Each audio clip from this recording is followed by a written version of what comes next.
तो ये जो हाफिज साहब हैं, safe option, safe exit activated, और काउंट डाउन जिसका शुरू हुआ है वो एक्सपेक्ट कर रहा है कि मुझे 5 साल का नोटिफिकेशन दे। तो इमरान खान एक ऐसा है कि हम उसको अगर जड़ से उखाड़ के फेंक देंगे, यानी कि उसको एलिमिनेट कर देंगे, सियासी तौर पे तो नहीं कर सके, फिजिकली करने की ख्वाहिश रखते हैं, और ये ख्वाहिश बरमला उनकी तरफ से इजहार भी किया गया और उसकी तरदीद भी नहीं की गई। इसकी तरदीद भी नहीं किया गया। आपने देखा कोई तरदीद आई है कहीं से कि नहीं नहीं नहीं नहीं, नहीं हमारा ऐसा कोई वो नहीं है? जब वो फितना कहते हैं और फितने को खत्म करने की बात करते हैं, तो ये इस फितने के बारे में जनरल आसिम मुनीर ने कुरानी आयत का तस्करा काकूल एकेडमी में खिताब करते हुए दिया था। यहाँ पे आर्मी चीफ जो है ना, वो अमेरिका की मर्जी से रखता है। ये जो लंच इन्होंने किया हुआ है, ये उसके ऊपर सारा करके बैठे हुए हैं कि मुझे अमेरिका का वो है। ये मिनरल्स का मायदा हो ना, असेंबली के अंदर कोई बहस हुई है। आपने उठा के सूबों की जो कुदरती वसाइल हैं, दौलत है, उसकी आवाम के ऊपर जो है ना, आपने जाके एक लंच किया और लंच में बैठ के आपने सारी बातें तस्लीम कर कर आ गए। आपने कमीशन खानी है, और वो कमीशन जो है वो ऑफशोर चली जानी है। फौजी इदारे जो हैं वो हर काम करेंगे।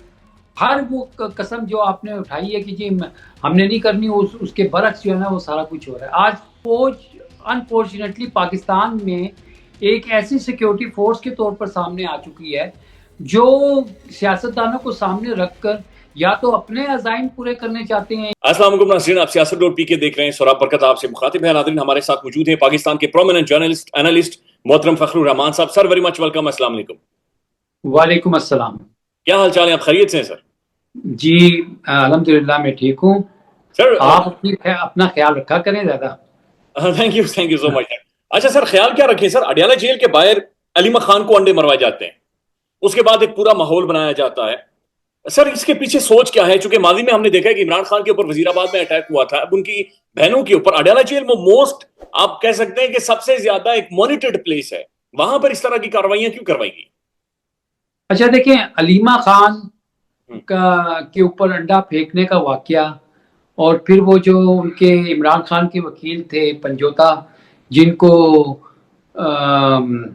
उठा लिया गया था, और फिर पता चला कि डाकू जो थे ना उनको ले गए थे, और फिर उनकी हालत जो थी वो बड़ी गैर थी, और उसके बाद से पंजोता साहब जो हैं वो दोबारा से फिर आपको मंजर आम पर नजर नहीं आए। तो पंजोता साहब का जो मसला था वो यही था कि वो जो इमरान खान को इंस्ट्रक्शंस देते थे वो एज इट इज बाहर आकर एक्सप्लेन कर देते थे, हम्म। या उसके ऊपर जो भी जिसको भी वो डायरेक्शंस होती थी उनको दे देते थे। अब अलीमा खान और इमरान खान का तो ब्लड रिलेशन है। अब अलीमा खान जब भी कोई अंदर बात जो होती है वो सारी मॉनिटर हो रही होती है। अब ये जो जनरल आसिम मुनीर के बारे में इमरान खान जब भी कोई बात करते हैं, तो उस बात को मंजर आम पर या उसका उसका अलम नशर होना जो है वो किसी को सूट नहीं करता। तो इसलिए अब अलीमा खान जब भी आई हैं तो बाहर एक ऐसी सिचुएशन क्रिएट करने की कोशिश की जाती है। पहले तो आपको पता है कि उनको जाने नहीं देते थे, लेकिन जब ये दबाव आया कि जाहिर है जब वो तोशाखाना टू का केस हो, तो जब अलीमा खान नहीं जाएंगी तो वकील नहीं जाते थे, तो उधर जज साहब कहते थे कि आए, फिर ये कह चाहते हैं कि जी तोशाखाना टू में सजा जो है वो जल्द से जल्द दे दी जाए, तो उसको मुकम्मल कर लिया जाए। तो जज उसको तमाम जो लवाजमात हैं उसको पूरा किए बगैर अधूरा छोड़ेगा, तो वो इटसेल्फ उसके लिए भी एक इशू होगा। और फिर वो ऑब्वियसली, वैसे तो केस तो कुछ भी नहीं है, सबको पता है कि ये पॉलिटिकल विक्टिमाइजेशन है।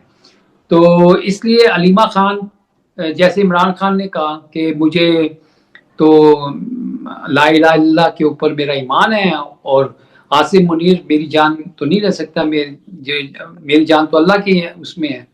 अब जब भी वो बात करते हैं, फिर सबसे इम्पोर्टेंट बात इमरान खान ने जो की है, जो अपने ट्विटर के ऊपर भी उनके आया है बयान, दो चीजें उन्होंने की। एक, अफगानिस्तान पॉलिसी जो है उसके ऊपर बात की। दूसरा, अली अमीन गंडापुर को उन्होंने कहा अफगानिस्तान जाना चाहिए। देखें, इमरान खान अगर अफगान पॉलिसी, और वो उन्होंने ये कहा कि अफगान मुखालिफ जो ग्रुप है उनको सपोर्ट कर रहे हैं। अच्छा, अब इसकी ये इमरान खान तक ये सारा मामला कैसे पहुंच गया? ये आपको पता है कि पिछले महीने की 25 और 26 तारीख को, यानी 25 और 26 अगस्त को इस्लामाबाद में तालिबान, अफगान तालिबान मुखालिफ पॉलिटिकल धड़े जो थे, उनकी एक मीटिंग जो थी वो एक पाकिस्तानी थिंक टैंक है सासी यूनिवर्सिटी, उनकी तरफ से ऑर्गेनाइज की जा रही थी। फिर वो कैंसिल हो गई क्योंकि वो ट्राइलेटरल मीटिंग हुई काबुल में, वहां से वापस आए चीन, अमेरिका, सॉरी चीन, पाकिस्तान और अफगानिस्तान की वज़रा खारजा का इजलास हुआ, और फिर पाकिस्तान ने उनको बरमला कह दिया कि या तो आप कार्रवाई कर दें या फिर हम कार्रवाई करेंगे, या फिर आप इनको पकड़ के हमारे हवाले कर दें। ये तीन ऑप्शंस दिए थे, क्योंकि अब ये जो टीटीपी के जो लोग हैं इनको रीलोकेट करने का जो मामला था वो अफगानिस्तान में कुछ हुआ, कुछ नहीं हो सका, जिसके लिए $6 मिलियन यूएई ने दिए थे। अब इमरान खान इस नुक्ते के ऊपर जब ये जो बात कर रहे हैं अफगानिस्तान पॉलिसी के हवाले से, अब ये एक ऐसी चीज है जिसका ताल्लुक उस लंच के साथ है जो अमेरिका में हुआ था। अच्छा, ठीक है, अब जब इमरान खान कोई बात कर रहे हैं और अलीमा खान बाहर आके मीडिया को वो बात बताएंगी तो उसको रोकना था। कल भी इसी तरह हुआ। कल जब उन्होंने आके मीडिया टॉक करनी शुरू की तो वो जो मैं नाम लेके जो है ना, I don't want to give him importance, मैं उसको बड़ी अच्छी तरह से जानता हूँ, लेकिन मैं आपको ये बात बता दूं कि अगर कोई भी सहाफत के रूप में एक एक्टिविस्ट बनेगा या वो कोई एजेंट बनेगा तो he doesn't deserve any kind of support from any journalist forum, चाहे वो मैं ही क्यों ना हो। ठीक है, आप सवाल करने का हक रखते हैं, लेकिन आप बदतमीजी का हक नहीं रखते, क्योंकि बदतमीजी जो है, आप मुझे बताएं, जिस तरह के वो सवालात थे, तो फिर लाहौर में जो बैठे रिपोर्टर्स हैं वो जरा जाके कहें ना मरियम नवाज को कि तुम होती कौन हो जापान और थाईलैंड का दौरा आवाम के टैक्सों के पैसों पर खर्च दौरे करने वाली, जरा इसका हिसाब दो। आप समझ गए ना? तो ये अव्वल तो अलीमा खान का पॉलिटिक्स से कोई ताल्लुक नहीं है, she is not in politics. वो बारहा ये बात कह चुकी हैं कि वो आपको पता है जब से इमरान खान तो 2 साल से जेल में थे, इससे पहले कभी अलीमा खान वगैरह जो थी वो मंजर आम पे आई नहीं, ना उनके फैमिली के लोग आए। इमरान खान ने तो इसीलिए नहीं उनको अलाउ किया। वो तो अपनी वो जो वाइफ थी जमाइमा, उसके बारे में इतना कुछ कहा गया कि वो एलर्जी जो थी उनके लिए उसको इख्तियार करनी पड़ी। उसकी रीजन ये थी कि इमरान खान तो खुद मारूसी सियासत के खिलाफ है, तो ना वो अपने बेटों को, ना वो अपने किसी भांजे भतीजे किसी को भी आपने नहीं सुना होगा। लेकिन जब एक फैमिली के ऊपर इतना प्रेशर आ जाए, इतना आ जाए, तो अब अगर उसकी बहनें भी साथ ना खड़ी हों, अगर इमरान खान का कोई भाई होता, इमरान खान के और कोई लोग होते, देखे ना, मेल को तो बड़ी आसानी से आप टॉर्चर कर सकते हैं। तो एनी हाउ हम थोड़ा सा डिस्ट्रैक्ट हो गए थे मामले से। इमरान खान के 3 इम्पोर्टेंट बयानात हैं जो रिसेंटली आए हैं। एक तो उन्होंने ये वाजे कर दिया जनरल आसिम मुनीर पर कि तुम जितने मर्जी मुझ पे जुल्म कर लो, मेरी फैमिली के लोगों को बेबुनियाद केसेस में जकड़ लो, तो मैं तुमसे टूटने वाला नहीं, मैं झुकने वाला नहीं। ठीक है, उसने कह दिया कि ला इलाहा इल्लल्लाह, मैं तो अल्लाह ताला के सामने सजदा करूंगा, ठीक है ना, और सजदे में चाहे मेरी गर्दन क्यों ना कट जाए। दूसरी बात, उन्होंने वाजे तौर पर इशारा किया अली मीन गंडापुर को कि आप जलसे का एहतमाम करें। जलसे की तारीख अभी तक नहीं आई। इमरान खान ने फिर याहिया खान वाली बात की।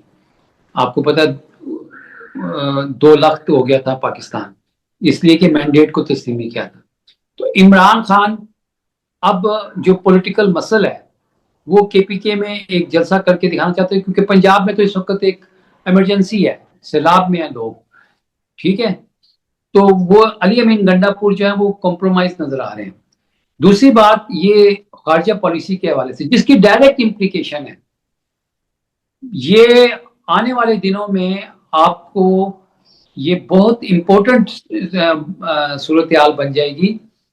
अगर आपने अफगानिस्तान में अदम इस्तेकाम जो है ना वो कोशिश की वहां पर कि आप डिस्टेबलाइज करें, या वहां पे जो अफगान तालिबान की हुकूमत है उसको गिराने में आप कोई किरदार अदा करें, और उनके मुखालिफ जो सियासी कुव्वतें हैं, अब देखें एक इम्प्लीकेशन ये आ सकती है, ये पॉसिबिलिटी है कि लाखों की तादाद में जो पिछले 40 साल से अफगान पाकिस्तान में रह रहे थे, पाकिस्तान के मुख्तलिफ शहरों में रह रहे थे, कराची, लाहौर, इस्लामाबाद, KPK और बलोचिस्तान, कोयटा, वो लोग एक ऐसे माहौल में पले बड़े हैं कि एक नई जनरेशन जो है वो यकसर जो है ना वो एक आज़ाद माहौल में आई है। अब ईरान ने भी लाखों लोगों को अपने मुल्क से वापस भेज दिया अफगानिस्तान में। इसका क्या मतलब है? इसका मतलब ये है कि वहां पे एक मॉडरेट पॉलिटिकल फैक्शन जो है आप उसको क्रिएट करने जा रहे हैं। ये तो ठीक है, इमरान खान ने माजरत भी की है कि जिस तरीके से उनको निकाला गया वो मेहमान नवाजी के खिलाफ है। अली अमीन गंडापुर को कहा है कि आप जाएं, जाके ये मामला को सेटल करें, अगर मरियम जापान जा सकती है तो आप क्यों नहीं जा सकते? देखें, पश्तून 35% ऑफ द पॉपुलेशन अफगानी भी हैं और फिर इधर भी हैं। ये कॉम्बिनेशन जो है ना ये आपके लिए बड़ा वो हो सकता है। और फिर जब ज़रबे अज़ब हुआ था तो हजारों की तादाद में लोग अफगानिस्तान चले गए थे, शुमाली वजीरिस्तान से नकल मकानी करके डिस्प्लेस हो गए थे। अब उनकी एक बच्चे जो हैं वो वहां पे तो 10 साल का बच्चा असला हाथ में पकड़ के जो है ना लड़ने के लिए तैयार होता है। अब वो दरबदर हो गए हैं, वो अपने घरों से निकल के गए हैं। उनकी जो फीलिंग्स हैं, उनको जो भी घर से दरबदर करेगा किसी भी नाम से, वो तो सीधा सीधा उनका कल्चर है बदला, तो अब उसको कोई भी एक्सप्लॉइट कर सकता है। तो ये इमरान खान ने टाइमली, आप देखें खारजा पॉलिसी के मामलात में जो इमरान खान ने अफगानिस्तान का जिक्र किया है उसके बराह रास्त पाकिस्तान के अंदर, KPK के अंदर बहुत नेगेटिव असरात जो हैं वो आ सकते हैं। अब बात बात सुने, मैं इस चीज को समझना चाह रहा हूं कि फखरुर रहमान साहब आपने फरमाया, लेकिन सर इमरान खान को अडयाला जेल के अंदर इतनी एक्यूरेट इंफॉर्मेशन या इतनी अंडरस्टैंडिंग कैसे है अफगानिस्तान वाले मामले को लेकर? जैसे आप फरमा रहे हैं कि यहां पर एक मीटिंग भी होने वाली थी और अब वो गंडापुर को बार बार ये कह रहे हैं, 3-4 दफा कह चुके हैं अफगानिस्तान जाएं, मिलिट्री ऑपरेशन रुकवाएं, अफगानियों के साथ जो हुआ वो गलत हुआ। इतनी एक्यूरेट एग्जैक्ट इंफॉर्मेशन के इमरान खान के पास कैसे जा रहे हैं? क्योंकि अखबार तो सर हम भी पढ़ते हैं, इतना कुछ नहीं लिखा होता जितना जितनी क्लैरिटी इमरान खान के पास है। हाँ, तो अभी आप देखें ना, वैसे तो उनको आइसोलेशन में रखा हुआ था, उनको उनको अखबारात तक रसाई नहीं थी, और TV भी उनका बंद था। और ऐसा तो है नहीं कि जो TV उनको बहाल किया होगा, जो अखबारात बहाल किए होंगे तो उसमें वाशिंगटन पोस्ट भी आ रहा होगा, या मेरी आपके साथ जो गुफ्तगू है उसका लिंक भी उनको भेज दिया होगा कि वो देखें, या और लोग जो प्रोग्राम करते हैं। तो ऐसा तो नहीं है। ये इंफॉर्मेशन इमरान खान तक उनके वकला के जरिए भी पहुंच सकती है, ये इंफॉर्मेशन उनकी जो सिस्टर्स हैं उनके जरिए भी पहुंच सकती है। अब क्योंकि he has been at the helm of affairs, वो प्राइम मिनिस्टर थे, आपको अगर याद हो, Imran Khan is the only person, only prime minister of Pakistan जिनको 10 घंटे GHQ में ब्रीफिंग मिली थी, 8 घंटे उनको ISI हेडक्वार्टर में ब्रीफिंग मिली थी, और इतने सवालात उन्होंने वहां पर पूछे थे कि वो जो ब्रीफिंग देने वाले थे वो खुद परेशान हो गए थे कि आम रूटीन में प्राइम मिनिस्टर जब आता है तो उसको घंटा 2 घंटे की ब्रीफिंग दी जाती है, तो ये बंदा तो इसने तो इतने क्वेश्चंस कर डाले। एनी हाउ, मेरे कहने का मकसद ये है कि अगर इमरान खान को सिर्फ इतना ही पता चल जाए ना कि अफगान तालिबान मुखालिफ एक मीटिंग यहाँ पर हो रही है या पाकिस्तान उसकी हिमायत कर रहा है, तो ही नोज। ये आप कह नहीं सकते कि उस वक्त भी मिलिट्री की पॉलिसी ये नहीं होगी या जनरल बाजवा की नहीं होगी। ये तो इस मुल्क की बदबख्ती है कि इस मुल्क के अंदर कोई फैसला जो है वो यहाँ की आवाम को करने नहीं दिया जाता। इससे बड़ी मेरे लिए क्या बात हो सकती है कि मुझे ये पता चलता है कि जनाब यहाँ पे आर्मी चीफ जो है ना वो अमेरिका की मर्जी से रखता है। और भाई मौजूदा नस्ल ये आपके सामने नेपाल में क्या हो रहा है, नेपाल में जो कुछ हो रहा है ये है वो सोशल मीडिया का सब कुछ के लोगों को, नौजवानों को सोशल मीडिया इतना एजुकेट कर रहा है, इतना शऊर दे रहा है कि मैं और आप बैठ के घंटों बोलते रहें, उनको एक हल्की सी वीडियो जो है ना, एक छोटी सी वीडियो जो है या पैगाम जो है उससे उनका शऊर का के जो दरवाजे हैं वो खुल जाते हैं। ठीक है, अकल के अंधे हैं लोग जो इस बात को समझ नहीं रहे कि बांग्लादेश देख लें या वो देख लें, यहाँ पर पीछे से कोई मुल्क सपोर्ट करके अवाम को सड़कों पे नहीं निकाल सकता। ये एक स्पॉन्टेनियस मूवमेंट होती है जिसको हम पॉपुलर अपराइजिंग कहते हैं। ठीक है, और उसको कहा जा रहा है अवाम ने बगावत कर दी। भाई अवाम क्यों बगावत करेगी? अवाम जो है वो उसको आप कोई और बात करें, अवाम किससे बगावत कर रही है? अवाम एहतजाज कर रही है। अवाम के एहतजाज को आप बगावत का नाम देते हैं, इसका मतलब है कि अवाम एहतजाज करे, अवाम किसी अपनी तकलीफ का इजहार करे तो वो बगावत है, वो बागी हैं और आप जो मर्जी करते फिरें। अब आपने मिनरल्स के ऊपर जो है ना कल एग्रीमेंट कर लिया, अमेरिकी एम्बेसी की आ गई है सर इसके ऊपर। अब आपने ये मिनरल्स का मायदा हो, अफगानिस्तान की पॉलिसी हो, ईरान का मामला हो, ठीक है, आर्मेनिया को तस्लीम करने का मामला हो, आप बाला बाला जो है ना असेंबली के अंदर कोई बहस हुई है, ना लोगों को कुछ पता है इसके ऊपर, ना ऑपोजिशन को कुछ पता है, और आपने उठा के सूबों की जो कुदरती वसाइल हैं, दौलत है, उसकी आवाम के ऊपर जो है ना आपने जाके एक लंच किया और लंच में बैठ के आपने सारी बातें तस्लीम कर कर आ गए। आप कैसे उसके ऊपर हम अमल दरामद करेंगे? और ये आपने समझ लिया कि आप अवाम के मैंडेट पे डाका डाल लेंगे तो अवाम के जो कुदरती वसाइल हैं उसके ऊपर भी डाका डाल लेंगे और उसका कोई पता नहीं होगा। यानी अवाम को नहीं पता, उस सूबे की अवाम को नहीं पता कि कितने बिलियन या ट्रिलियन डॉलर के मिनरल जो है ना वो वहां पे मौजूद हैं। एक सर्वे हुआ है, उसकी एक एस्टिमेशन आई हुई है, और ये जो चंद लोग हैं इनको इसके बारे में मालूम है और अमेरिका को इस बारे में मालूम है, और नहीं मालूम तो जो इस मुल्क की नौजवान नस्ल है उसको नहीं आप बताना चाह रहे कि तुम्हारा मुस्तकबिल जो है ना बड़ा तापनाक हो जाएगा। क्यों? आपने कमीशन खानी है और वो कमीशन जो है वो ऑफशोर चली जानी है। ठीक है, और कोई इदारा नहीं रहा है भाई यहाँ पर। क्या फौजी इदारे जो हैं वो हर काम करेंगे? ठीक है भाई, दुनिया भर में एक ही डेफिनेशन है फौज की कि duty on borders, safe guard the frontier from enemy attack. आप जनाब यहाँ पे हर चीज में सियासत से लेकर, ठीक है, हर वो कसम जो आपने उठाई है कि जी हमने नहीं करनी, उसके बरक्स जो है ना वो सारा कुछ हो रहा है। आज मुल्क की सूरत हाल आप देख लें, सुप्रीम कोर्ट के अंदर जजेस जो हैं वो ये है बगावत कि उन्होंने हलफ उठाया हुआ है और वो बता रहे हैं कि ये क्या कुछ हो रहा है।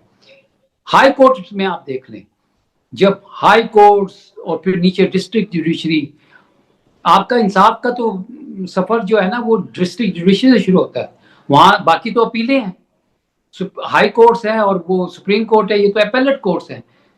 जहां पे मेरे और आपके और करोड़ों लोगों के ह्यूमन राइट्स की बात है, डेमोक्रेसी की बात है। What does it democracy mean? Rule of law. And what does it rule of law mean? Equal distribution of rights, हर चीज। तो आप सूबा कह लें या कुछ कह लें, भाई ये एक मेटाफोरिकल टर्म है। आप सूबा कह, ये नहीं, अवाम है बेसिकली, इस मुल्क के शहरी हैं सारे। आप किसी को भी उसके उस चीज से महरूम करेंगे तो आपको उसका मुकाबला करना पड़ेगा। अभी ये जो आपको मैंने बात बताई कि कल जनाब अचानक ना दफ्तर खारजा ने कोई अनाउंसमेंट की कि वो मिनरल्स के हवाले से वफद आ रहा है, ना वो अचानक जनाब प्राइम मिनिस्टर हाउस में आपके सो कॉल्ड प्राइम मिनिस्टर, उसके बाद वो सारे अमरीकी आए हुए हैं, ना कोई media talk, nothing at all, कोई क्वेश्चन नहीं। आर्मी चीफ भी वहां पे मौजूद हैं, डीजी मिलिट्री इंटेलिजेंस भी वहां पे मौजूद हैं, और पता नहीं कौन कौन वहां पे मौजूद है। लो जी, ये सारे मौजूद हैं सर।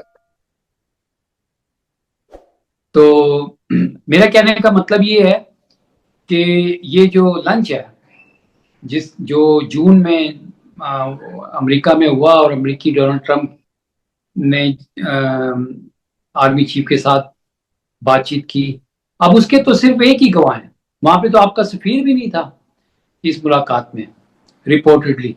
और सिर्फ डीजीआई जो थे, जनरल आसिम मलिक जो थे, वो थे। वो इस वक्त नेशनल सिक्योरिटी एडवाइजर भी हैं, ठीक है। अब देखिए, by virtue of national security adviser, minerals falls within the definition of national security. If अगर आप इस मुल्क की कुदरती वसाइल को एक मुल्क के आगे बेच रहे हैं, तो आप मुल्क का सौदा कर रहे हैं। आपको इख्तियार किसने दिया है? आपने इस आवाम से पूछा? तो general Asim Malik is privy to each and everything which was discussed there. He is the prime witness, ठीक है। तो इसलिए ये आने वाले दिन जो हैं वो बड़े इंटरेस्टिंग होने हैं। और खास तौर पर आपने, अगर आपके जहन में और कोई सवाल है तो आप पूछें प्लीज, क्योंकि मैं तो बोलता चला जाऊंगा। मैं समझना चाह रहा हूँ सर, ये आपकी सारी रिपोर्टिंग तो कुछ गुज़श्ता कुछ टाइम से हम देख रहे हैं ट्विटर के ऊपर भी, एक तो ये लंच के गिर्द बहुत ज्यादा घूम रही है, यानी जो भी गुफ्तगू है उसका जो सेंट्रल पॉइंट है वो लंच है। और दूसरी चीज सर, जो मैं अगेन आपसे समझना चाह रहा हूं कि इन सारे जो क्राइसिस है इसका फिर हल, सोल्यूशन कहां से जाकर निकलेगा? अच्छा देखें, पहले ये होता था कि नून लीग और पीपल्स पार्टी एक दूसरे को एस्टेब्लिशमेंट के साथ मिलकर डिच करती रही है। तो थर्ड पॉलिटिकल फोर्स जो थी वो अवेलेबल नहीं थी। जमात इस्लामी हमेशा सड़कों पर आई, लेकिन 97 के बाद जमात इस्लामी ने, उस वक्त काजी हुसैन अहमद थे, उन्होंने ये कहा एस्टेब्लिशमेंट से, वो जनाब हमेशा आप हमें सड़कों पे ले आते हैं और हुकूमत फारिग हो जाती है, लेकिन उसके बाद जब इलेक्शन होते हैं तो हम साइड लाइन हो जाते हैं। आइंदा के बाद हम इस तरह का हम कोई किरदार अदा नहीं करेंगे। तो 97 से ऑनवर्ड जो है ना, जमात इस्लामी बस ऐसे ही है। मतलब आप देखें कि अभी जो उनकी जो आने वाली क्यादत थी, उनमें जो हार्ड लाइनर थे, वो अमीर जो थे वो साइड लाइन हो गए, ठीक है। फिर मजीद कॉम्प्रोमाइज आ गए, और अभी मजीद कॉम्प्रोमाइज है, ठीक है ना। तो ये जो हाफिज साहब हैं, ये आए थे बिजली के बिल में कमी करवाने के लिए, वो आईपीपी के उसके ऊपर आए थे, और एक नया कारनामा जो था ना अंजाम करके चले गए, उसके बाद दोबारा ये आए नहीं। तो ये जो है, अब मैं ज्यादा कुछ कहना नहीं चाहता, लेकिन मैंने आपको कहा कि आजकल के दौर में अगर मैं यहाँ बैठ के आपके साथ कोई गलत बात करूंगा, या ऐसी for the sake of sensationalism मैं कोई बात करूंगा, तो अगले ही लम्हे जैसे ही आप ये प्रोग्राम ऑन एयर करेंगे, तो आवाम ने यूं यूं यूं करके छुरियां कांटे तेज करने हैं, और उन्हें कहना ठीक है ना, हेयर आना जरा हमारे सामने। तो ऐसी बात देखें अब नहीं रही। मैंने आपको यही कहा है ना कि सोशल मीडिया वो आईना बन चुका है, ठीक है, कि जिसके अंदर हर चीज जिस तरह से है वो उस तरह से नजर आ रही है। आप कैमोफ्लेज नहीं कर सकते, आप सेंसरशिप नहीं कर सकते, ठीक है। इधर एक सोशल मीडिया अकाउंट आप बंद करवाएंगे या करेंगे, तो दूसरी तरफ से दूसरा एक्सपोज कर देगा। तो सोशल मीडिया एक ऐसा आईना है कि वो सिर्फ एक एंगल में नहीं है, वो चारों तरफ से आईना ही है। उसको कोई इधर से देख ले, कोई उधर से देख ले, अच्छा मैं उधर उधर से जाके देख लूं तो मैं छुप जाऊंगा, मैं इसको छुपा लूंगा। नो, अब आपने सीधी सीधी बात करनी है, और वो सीधी बात ये है कि it's a direct contact with the people, ठीक है। उसने उसी वक्त आपके नीचे प्रोग्राम में कमेंट का आया हुआ होता है, वो उसी वक्त जो जज्बात उसके आते हैं वो ठक ठक लिख देता है। That is real feedback. ये नेपाल में जो कुछ हो रहा है, ठीक है, अब उसको नाम दे रहे हैं जी सोशल मीडिया के ऊपर पाबंदी। और यार सोशल मीडिया पे पाबंदी से आवाम सड़कों पे नहीं आती, असल चीज करप्शन है। असल चीज उनको रियलाइजेशन होगी है कि ये हमारे पास सब कुछ है। आप जरा देखें ना, इस ये आपके सामने सैलाब आ गया है, ठीक है, और उस सैलाब ने जितना पहले तो जितना गटर गंद था पाकिस्तान के अंदर वो सारा अवाम के सामने आ गया। अब ये सैलाब आ गया, कोई पुरसाने हाल नहीं है। और देखें, और तो और सैलाब के बारे में जो सूरत हाल है उसको भी सेंसर किया जा रहा है, जो उसके नेपाल बारे में भी बताते हैं। रहमान साहब, जो नेपाल के अंदर हुआ उससे पहले हमने देखा बांग्लादेश में हुआ, श्रीलंका में हुआ, फिर इंडोनेशिया में हुआ। सर ये रिएक्शन वैसे पाकिस्तान के अंदर क्यों नहीं आता? अवाम इस तरह से प्रोटेस्ट क्यों नहीं करते? पुरम तरीके से ही करे, लेकिन एक अवामी प्रोटेस्ट होते थे, पेट्रोल हाइक हो, करप्शन हो, अवाम प्रोटेस्ट करते, इवन सुप्रीम कोर्ट के साथ अदालतें खड़ी, लोग खड़े होते थे, जजेस के साथ खड़े होते। अब ये चीज क्यों नहीं है पाकिस्तान? देखिए, मैं यही तो आपसे कह रहा हूँ ना कि इसमें तो कोई शक शुबा रहा ही नहीं है। जब किसी मुल्क की नेशनल आर्मी जो है वो अपने लोगों पे गोलियां चलाना शुरू कर दे। आप देखें नेपाल में एक बंदा मैंने देखा है, वो फौजी गाड़ी के नीचे लेटा हुआ है टायर के, और वो आराम से फौजी बैठा हुआ है, क्यों उन्होंने अपनी आवाम को कुचलने से या उन पर तशद्दुद करने से इनकार कर दिया है। ठीक है ना। मैं ये कह रहा हूं कि फौज अनफॉर्चुनेटली पाकिस्तान में एक ऐसी सिक्योरिटी फोर्स के तौर पर सामने आ चुकी है जो सियासतदानों को सामने रखकर या तो अपने अजाइम पूरे करने चाहते हैं या फिर जो है ना अवाम को इसी तरह रखना चाहते हैं। ये बड़ी देखिए, खौफनाक बात कर रहे हैं। मैं आपको आपको मैं ये बात बता दूं। अच्छा, आप किसी भी नेशनल फौज में हर एक ने रिटायर तो होना होता है ना। हाँ, तो एक इदारा है वो कैसे वाइबल हो सकता है? वो ऐसी वाइबल होगा मेरे भाई कि उसके अंदर भी ऊपर वाले रिटायर होंगे, नीचे वाले यंग आएंगे। अब यंग ऑफिसर्स जो हैं वो किसी स्पेस से तो नहीं आ रहे, वो भी इसी सोशल मीडिया रेवोल्यूशन और इसके देख कर आ रहे हैं। तो how can you stop that? इस तब्दीली को आप इदारा जितनी जल्दी इसको एक्सेप्ट कर लेगा उतना जल्दी उसके लिए बेहतरी का रास्ता होगा। ये जो नेपाल वाली सूरत हाल आप कह रहे हो और पूछ रहे थे कि पाकिस्तान में क्यों नहीं हो रहा है, वो दिन आ गया है। अभी आने वाले दिनों में आपको पाकिस्तान के अंदर ये चीज नजर आएगी। अब अब क्योंकि आपने सवाल तो किया नहीं है, लेकिन चले। आप सर एक और चीज मुझे बताएं, आप ऐड करते जाएं साथ साथ, कि आप क्यों ये मेंशन कर रहे हैं बार बार जाकर ट्विटर पर भी और यहां पर भी कि अगले 2-3 महीने बड़े इंपॉर्टेंट है, और 2-3 महीनों में हमें तो कुछ भी ऐसा लग नहीं रहा कि जो कुछ नजर आ रहा हो कि कोई इंपॉर्टेंट कोई इवेंट हो। फील्ड मार्शल साहब की कंटिन्यूएशन है वो कि चलेगी उसी तरह से। आपको क्यों महसूस हो रहा है कि अगले 2-3 महीने इंपॉर्टेंट है? अच्छा देखिए, मैं आपको एक बात बताऊं, maybe I am wrong. हर एक को ये हक है कि इख्तलाफ राय करें, लेकिन मैं आपको एक बात आज बिल्कुल जो है ना, लेट मी बी क्लियर। देखें, 28 नवंबर को मौजूदा आर्मी चीफ का 3 साल का टेन्योर जो है ना वो खत्म हो रहा है। 29 को he will be deemed to have been retired. अब ये कहते हैं कि जी ये कंटिन्यूएशन है। अगर ये कंटिन्यूएशन है तो वो 3 साल का गजेटेड नोटिफिकेशन वो कैसे, वो तो अपनी जगह पे मौजूद था, मौजूद है, आपने उसको विड्रॉ किया नहीं। आपने नया नोटिफिकेशन 5 साल का क्यों नहीं निकाला? 1 मिनट के लिए हम उसको रेट्रोस्पेक्टिवली भी कह सकते हैं। हाँ, तो ये थोड़ी होता है कि रेट्रोस्पेक्टिवली भी अगर कोई चीज है तो जब तक आप उसको कानून को एक्शन में लेके नहीं आएंगे, उसको मुतहर्रिक नहीं करेंगे, तो आप कैसे कह देंगे कि जनाब ये तो ये मैंने आपको पहले भी शायद पता नहीं आपके प्रोग्राम में कहा था कि अगर आप किसी इदारे में काम कर रहे हैं और आपका कॉन्ट्रैक्ट 3 साल का है, तो अनलेस वो contract in return shape renew हो, आप तो हवा में मोहल्ले हैं। एनी वन डे वो कहेगा कि जनाब यू आर फायर्ड। आपके पास तो कोई उसकी कंटिन्यूएशन का सबूत ही नहीं है। वो तो ये तो आर्मी चीफ की बात हो रही है भाई, ये कोई this is not a something के आप ऐसी बात कर रहे हैं। ये न्यूक्लियर मुल्क के आर्मी चीफ की बात हो रही है, उसके कंटिन्यूएशन की बात हो रही है। पहली बात, मेरी अंडरस्टैंडिंग ये है कि ये रिट्रोस्पेक्टिव नहीं हो सकता।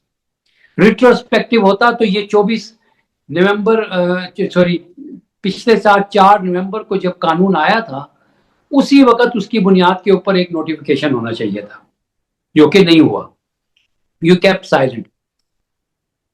दूसरी बात, 5 साल का नोटिफिकेशन, किसी ने कहा होगा कि जनाब आप क्यों परेशान हो रहे हैं, आप नए कानून के तहत 5 साल का लें, क्यों 2 साल का आप लेंगे?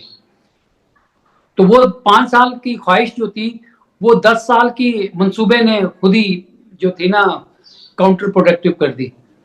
क्योंकि अगर वो ना बताते कि मेरा 10 साल का मंसूबा है, तो जिन्होंने उनको 5 साल के लिए, अच्छा 5 साल का मतलब है रीअपॉइंटमेंट। अब रीअपॉइंटमेंट जो है ना वो जो कानून है उसमें कहीं लिखी है नहीं, ठीक है ना। ये तो एक प्राइम मिनिस्टर का इख्तियार है कि वो कहेगा जी ही हैज बीन रीअपॉइंटेड, ठीक है। अच्छा अपॉइंटमेंट कैसे होगी भाई? एक बंदा रिटायर हो गया, रिटायरमेंट का मतलब है फ्रेश अपॉइंटमेंट। फ्रेश अपॉइंटमेंट का मतलब है 5 नए लोगों की फहरिस्त। जो बंदा चला गया, रिटायर हो गया, he is out of this 5, ठीक है। अब अगर आप पीपल्स पार्टी तो चले छोड़ दें, अगर आप नून लीग को उनके करप्शन के केसेस जो बंद हो गए उनको दोबारा खोलकर, गंदम का स्कैंडल है या चीनी का स्कैंडल है, इनकी बुनियाद के ऊपर अगर आप नए केसेस के जरिए ब्लैकमेल करने की कोशिश करते हैं तो आप कर लें, क्योंकि काउंटडाउन तो आपका शुरू हुआ हुआ है। देखें, अगर फर्ज करें शहबाज शरीफ को किसी करप्शन केस में इन्वॉल्व करके आप फारिग कर देते हैं, डिस्क्वालीफाई कर देते हैं, नवाज शरीफ को पकड़ के आप डिस्क्वालीफाई कर देते हैं, तो फिर नई अपॉइंटमेंट किसने कर दी है? सर आप कंफ्यूज कर रहे हैं ना, आपने मजीद इस मामले को उलझा दिया। अब मुझे समझाएं कि जो एक क्लैरिटी आ रही थी कि कंटिन्यूएशन है, तो ये है कंटिन्यूएशन या नहीं? नवंबर में फिर क्या होने वाला है? मैं आपसे यही तो कह रहा हूं कि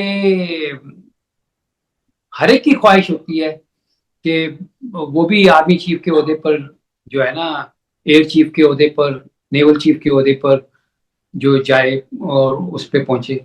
कल नवाज शरीफ 3 मरतबा वजीर आजम बना, फिर उनके भाई शहबाज शरीफ जो है ना वो वजीर आजम बनने की ख्वाहिश रखते थे, अब उनकी बेटी वजीर आजम बनने की ख्वाहिश रखती है। तो ये तो देखे ना, बड़ी पोस्ट के लिए तो हर एक की ख्वाहिश होती है। मैंने आपको ये बताया है कि ये नर्व ब्रेकिंग जो सिस्टम है वो एक्टिवेट हो चुका है। इसमें मैंने लास्ट टाइम ये कहा था कि safe option, safe exit activated, जिसमें मैंने मुशर्रफ की मिसाल दी थी कि जब मुशर्रफ को कहा कि जी अब आप सारी पॉलिटिकल फोर्सेस आपको इम्पीच करने जा रही है और इम्पीचमेंट मीन्स फांसी की सजा, तो मुशर्रफ ने कहा मुझे ऑनरेबल एग्जिट चाहिए, गॉड ऑफ ऑनर चाहिए, ठीक है। अब ये जो लंच इन्होंने किया हुआ है ये उसके ऊपर सारा करके बैठे हुए हैं कि मुझे अमेरिका का हुआ है। अब प्राइम मिनिस्टर जो जाली, जिसको मैं तो जाली समझता हूँ, उन्होंने अमेरिका के दौरे पे जाना है इसी महीने। यूनाइटेड नेशन जनरल असेंबली का सेशन है, उससे खिताब भी करना है। अब उनकी बड़ी ख्वाहिश है कि वो ट्रंप इंतजामिया से कि मैं मिलें, क्योंकि ये जो मिनरल एग्रीमेंट हो गया है ये डोनाल्ड ट्रंप की सबसे बड़ी ख्वाहिश थी। यूक्रेन में भी वो मिनरल्स की बात कर रहे थे, चाइना के साथ भी मिनरल्स की बात है, तो ये तो हो गया। अब आपको पता है शहबाज शरीफ हो और फिर वो उसकी ख्वाहिश ना हो, तो जैसे आपने शंघाई कोऑपरेशन ऑर्गेनाइजेशन के मौके पर देखा है कि वो किस तरह से उछल उछल के कभी एक लीडर की तरफ भागने की कोशिश कर रहे हैं अपनी इम्पोर्टेंस दिखाने के लिए, कभी फ्रंट लाइन में आने की कोशिश कर रहे, कभी कुछ कर रहे। तो इमेजिन अगर ट्रंप वहां पे सलाम अलैकुम करने के लिए आएगा तो पता नहीं बाकी लोगों का तो हाथ पकड़ के ये छोड़ते नहीं थे, तो अब ट्रंप के साथ क्या होने जा रहा है, ठीक है ना। और फिर ट्रंप है भी बड़ा बेबाक, तो पता नहीं वो आगे से किस तरह पेश आ जाए। तो अब ये मैंने आपको ये बताया कि इख्तियार किसके पास है, इख्तियार जो है ना, पावर किसके पास है, पावर ऑफ इशूइंग नोटिफिकेशन जो है वो इस वक्त ये जो जाली निज़ाम है, इसके जो जाली वज़ीर आज़म है उसके हाथ में है। और काउंट डाउन जिसका शुरू हुआ हुआ है वो एक्सपेक्ट कर रहा है कि मुझे 5 साल का नोटिफिकेशन दे। अब ये अगर इनको करप्शन के ऊपर ब्लैकमेल करेंगे तो ये कहेंगे ओके लेट्स डू इट, ठीक है। अब मियाँ साहब तो आपको पता है, मियाँ नवाज शरीफ जो है उनके बारे में आ रहा है कि उन्होंने जाना है लंदन के दौरे पर, और जो मरी प्लान हुआ था, ठीक है, तो मरी प्लान में तो अभी तक पेशरफ नहीं हो सकी, और बड़ी ख्वाहिशें थी, ठीक है, कि अ, अब इमरान खान जो है ना ये समझते हैं कि क्योंकि अवाम इमरान खान के साथ जुड़ी है, तो इमरान खान एक ऐसा है कि हम उसको अगर जड़ से उखाड़ के फेंक देंगे, यानी कि उसको एलिमिनेट कर देंगे, सियासी तौर पे तो नहीं कर सके, फिजिकली करने की ख्वाहिश रखते हैं, और ये ख्वाहिश बरमला उनकी तरफ से इजहार भी किया गया और उसकी तरदीद भी नहीं की गई, इसकी तरदीद भी नहीं किया गया। आपने देखा कोई तरदीद आई है कहीं से कि नहीं नहीं नहीं नहीं नहीं हमारा ऐसा कोई वो नहीं है? जब वो फितना कहते हैं और फितने को खत्म करने की बात करते हैं, तो ये इस फितने के बारे में जनरल आसिम मुनीर ने कुरानी आयत का तस्करा काकूल एकेडमी में खिताब करते हुए दिया था, ठीक है। तो पॉलिटिकल एलिमेंट या पॉलिटिकल फिगर जो है वो जब अवाम में एक ऐसी पॉपुलैरिटी इख्तियार कर ले, तो वो स्टेटस को के खिलाफ जो है ना बहुत बड़ा खतरा समझा जाता है। अब ये समझ रहे हैं कि ये जो इमरान खान को अगर हम इस तरह कर भी देंगे तो अवाम के पास कोई नहीं, भैया you are not a option for the people of this country. पहले एक मसला था कि नून लीग को वोट देते थे या पीपल्स पार्टी को देते थे, वो भी इलेक्शन मैनिपुलेट होते थे, रिगिंग के जरिए होते थे। अनफॉर्चुनेटली जो है ना सुप्रीम कोर्ट डिक्लेयर कर चुकी है असगर खान केस में कि किस तरह आईएसआई से पैसे लेके नवाज शरीफ जो थे हुकूमत गिराई थी पीपल्स पार्टी की, बेनजीर भुट्टो की। ये बहुत लंबी बहस हो जाएगी, but coming to your question, मैं आपको ये कह रहा हूं कि ये जो लंदन अमेरिका वाला लंच प्रोग्राम था, ठीक है, उसके अंदर जो भी एजेंडा था, जो भी वादे थे, वो तो आपको इस वक्त एक मेमोरेंडम ऑफ अंडरस्टैंडिंग जो है ना वो हुआ है, जिसमें मैंने और सौराब साहब ने जो है ना, हाँ जी मिनरल्स हैं, हाँ जी इन मिनरल्स के लिए जो है ना हमने ये काम करना है, हाँ जी करना है, तो इसके ऊपर खर्चा इतना आएगा, ठीक है जी, इनिशियल हम इतना करेंगे, ठीक है जी, सारा कुछ ये अंडरस्टैंडिंग हो गई है। अब कोई भी मिनरल का प्रोजेक्ट ले लें, कोई भी आप वो कर लें, वो 5 साल से कम का नहीं है, ठीक है ना। तो कौन जीता है तेरी जुल्फ के सर होने तक। तो मेरा कहने का मतलब ये है कि समझ गए। काउंट डाउन, काउंट डाउन जो है ना वो शुरू है। लेट्स सी अगले और सर आपकी प्रेडिक्शंस किधर जाती हैं, जो जो आपके एनालिसिस हैं उसके डॉट्स कैसे कनेक्ट होते हैं 3 मंथ्स में। प्लेजर हैविंग यू फखरुर रहमान साहब, प्लेजर सर, थैंक यू। लेकिन एक बात मैंने आपको बता दी है ना कि अपॉइंटिंग अथॉरिटी को अगर आप गिराएंगे तो आपकी अपनी अपॉइंटमेंट खतरे में। ये तो नहीं है, एक ही रास्ता है ना कि आप सारा कुछ टेक ओवर करके बैठ जाएं और कहेंगे ठीक जी हैंड्स फोर्थ जो है ना मैं चल रहा हूँ।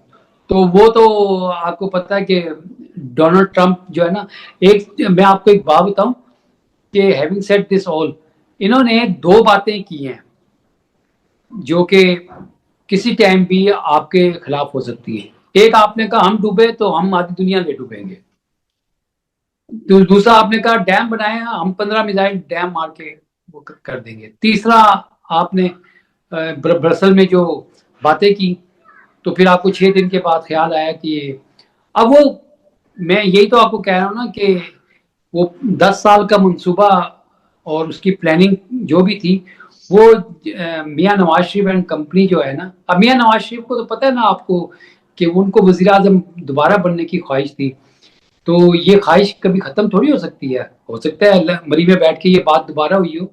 लेकिन एनी हाउ आप जो बातें कर रहे थे उसके coming to an end of it, मैं आपको ये कह रहा हूँ कि अफगान पॉलिसी, ईरान पॉलिसी और mineral policy it is going to backfire, ठीक है। और इसकी रिस्पॉन्सिबिलिटी जिसने भी ली थी है उनका काउंटडाउन शुरू हुआ है। तो बड़ी इंटरेस्टिंग दिन जो है वो आपको डेवलपमेंट्स आपको आने वाले दिनों में मिलेंगी।